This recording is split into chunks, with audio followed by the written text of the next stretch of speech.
प्रभु यीशु ख्रिस्त में प्यारे भाइयों और बहनों, आज हम संत योहन के अनुसार पवित्र सुसमाचार उसका 15 अध्याय 1 से लेकर 8 तक मनन चिंतन करें। प्रभु यीशु मसीह आज हम सबों को पवित्र आत्मा का फल उत्पन्न करने के लिए और एक फलदायक और आनंदमय जिंदगी जीने के लिए बुलाहट प्रदान करते हैं। प्रभु यीशु मसीह आज हम सबों को एक पेड़ और डालिया में क्या संपर्क है, यानी एक माली और बाग के पौधे में क्या संपर्क है, और प्रभु यीशु के साथ हमारी संपर्क कैसे होना चाहिए, हमारी रिश्ता कैसे होना चाहिए, उसके बारे में प्रभु यीशु मसीह बताते हैं। एक दाखलता के रूप में अपने आप को साबित करते हुए, अपने पिताजी को एक बागवान के रूप में साबित करते हुए, और हमें एक डालिया के रूप में रखते हुए समझाने की कोशिश कर रहे हैं। खुदावन वास्तविक में सच्ची दाखलता भी है और खुद माली है, खुद मालिक है, खुद ईश्वर है, और हम सारे एक डाली है। मान लीजिए, अगर पत्ते कहेंगे हम डाले के साथ जोड़े होकर नहीं रहना चाहते हैं, उसकी परिस्थिति क्या हो जाएगी? फिर वे गिर जाएंगे और मर जाएंगे। या तो डालियाँ कहेंगे हम पेड़ के साथ जुड़े होकर नहीं रहना चाहते हैं, और डालियाँ की परिस्थिति क्या हो जाएगी? वो भी गिर जाएंगे, मर जाएंगे, और लोग उसको उठाते हुए, सूखी हुई डालिया को उठाते हुए आग में झोंकते हुए जला देंगे। आज के पवित्र समाचार कहता है, जो डालियां फलती है खुदावन उससे फिर छांटते हैं, यानी माली उसको छांटते हैं ताकि वो ज़्यादा फल उत्पन्न करे। और जो डालियां फल नहीं देती है उसको काटा दिया जाता है और इकट्ठे करते हुए, बटोरते हुए आग में झोंक कर जला दिया जाता है। हमें अभी खुद को ही पूछना चाहिए कि मैं किस प्रकार की डालियाँ हूँ, फल देने वाले डालियाँ हूँ या बिना फलते हुए सूखी हुई डालियाँ जैसे हूँ। और जब पिताजी छांटते हैं, प्रभु ईश्वर हमें छांटते हैं, मान लीजिए एक माली पौधा को छांट रहा है जिससे वो ज़्यादा फल उत्पन्न करे, तो उतनी आसान नहीं है छांटने का काम। और छांटते समय अगर पौधा को हमारे जैसे ही जीवन हो तो उनको कितना दुख दर्द लगता होगा। दर्द तो जरूर होगा, लेकिन बाद में वो जरूर ज़्यादा फल उत्पन्न करेगी। इसीलिए हमें भी ईश्वर छांटते हैं।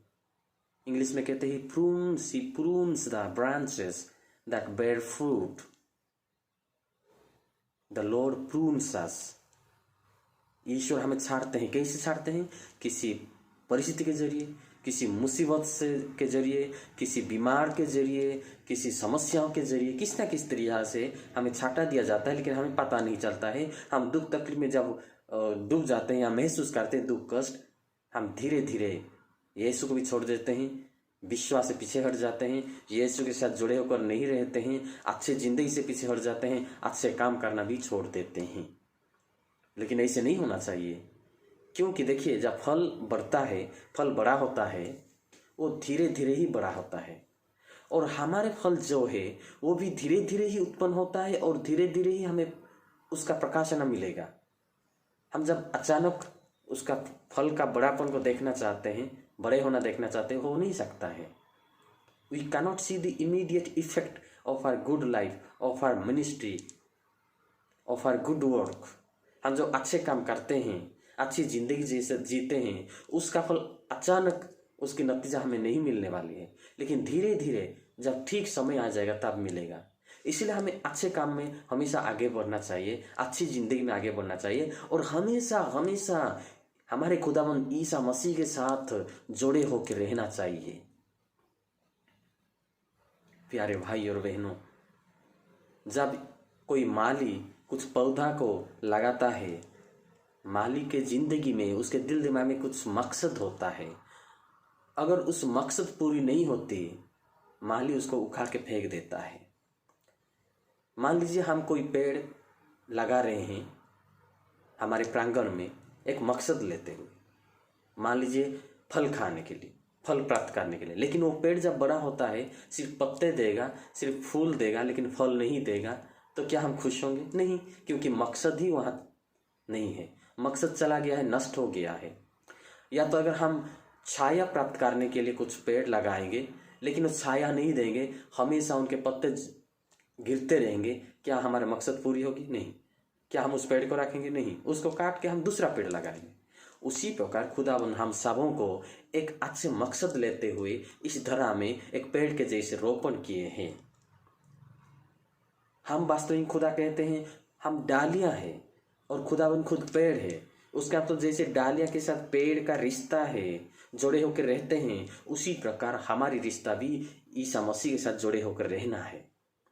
अगर हम ईसा से दूर हो जाएंगे, खुदावन से दूर हो जाएंगे, रिश्ता को तोड़ने की कोशिश करेंगे, हम खुद ही सूख जाएंगे और खुद ही अपने आप को फेंकेंगे और हमारी आत्मा भी नष्ट हो जाएगी और उस नरक कुंड में हमारी आत्मा को डाला दिया जाएगा। तो इसलिए प्यारे भाई और बहनों, नरक के लिए हमें बुलाया नहीं गया है, हमें स्वर्ग के लिए बुलाया गया है। स्वर्गीय चीज के लिए आगे बढ़ना है तो पहले ईसा मसीह के साथ जुड़े होकर रहना है। वास्तविक ईसा क्या चाहते हैं, खुदावन क्या चाहते हैं? वाक्य 8 में ये कहा गया है, मेरे पिता की महिमा हो और तुम अच्छे फल उत्पन्न करते हुए मेरे शिष्य बन के रहो। अच्छे फल और ज़्यादा फल उत्पन्न करना और प्रभु यीशु मसीह के शिष्य बन के रहना ही प्रभु यीशु मसीह का मकसद है और हमारे इस धरा पे जीने का भी मकसद वही है। शिष्य बनना मतलब जिंदगी जहाँ है वहीं ठहर जाना, ये नहीं है। शिष्यता में, शिष्य की जिंदगी में हमेशा फल उत्पन्न करते रहना है, आगे आध्यात्मिक जिंदगी में बढ़ते रहना है, अच्छे काम में बढ़ते रहना है, ऐश्वर्य जिंदगी में बढ़ते रहना है। हमारी जिंदगी में वैसे ना, तब पिता की महिमा होती होगी, ईसा मसीह की महिमा होती होगी और हम ज़्यादा फल उत्पन्न भी करते होंगे। इसलिए क्या करना है? वाक्य 7 में कहा गया है, अगर तुम मुझ में हो और मेरी शिक्षा तुम में बनी रहे तो तुम जो भी मांगोगे दिया जाएगा। हमारे परिवार, हमारे काम दाम, हमारे जिंदगी की प्रक्रिया, सब कुछ ईसा मसीह के साथ जुड़े होकर रहना चाहिए, तब हम ज़्यादा फल उत्पन्न करेंगे। और कैसे फल उत्पन्न करें? ज़्यादा फल उत्पन्न करने से भी क्या फ़ायदा अगर फल का टेस्ट ना हो, स्वाद ना हो? फल स्वाद होना चाहिए। और कौन से फल के बारे में बताया जा रहा है?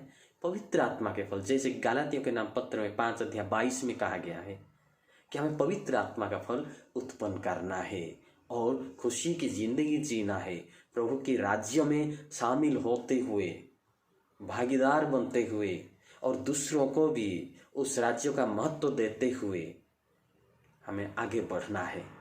तो प्यारे भाई और बहनों, आइए हम अपने आप को जांच करके देखें, क्या मैं फल उत्पन्न करता हूँ अपनी ज़िंदगी में? अगर मुझे एक पेड़ के रूप में लगाया गया धरती पे, या तो मैं एक डाली हूँ और प्रभु यीशु मसीह मेरा पेड़ है, क्या मेरे रिश्ता पक्का है? अगर फल भी उत्पन्न करता हूँ, क्या ये स्वाद है, क्या अच्छा है, क्या लोगों के लिए अच्छा लगता है? मेरे व्यवहार, मेरे चरित्र, मेरे जिंदगी के तरीका, क्या खुदा को अच्छा लगता होगा मेरे जीवन का प्रक्रिया?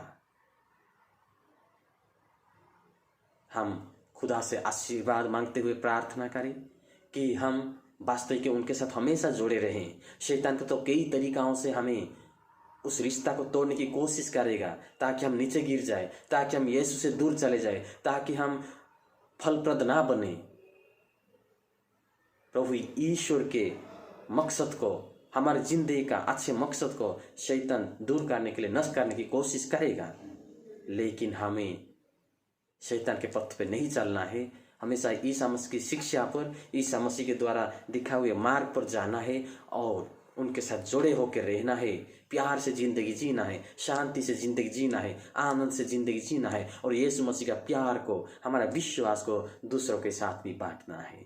आइए हम खुदा से दुआ करें कि खुदावन हम सबको इतनी शक्ति दे, हिम्मत दे, आशीष दे कि हम हमेशा उनके साथ जुड़े रहें और हमेशा हम फल उत्पन्न करते रहें। खुदावन हम सबों को आशीर्वाद प्रदान करें। आमीन।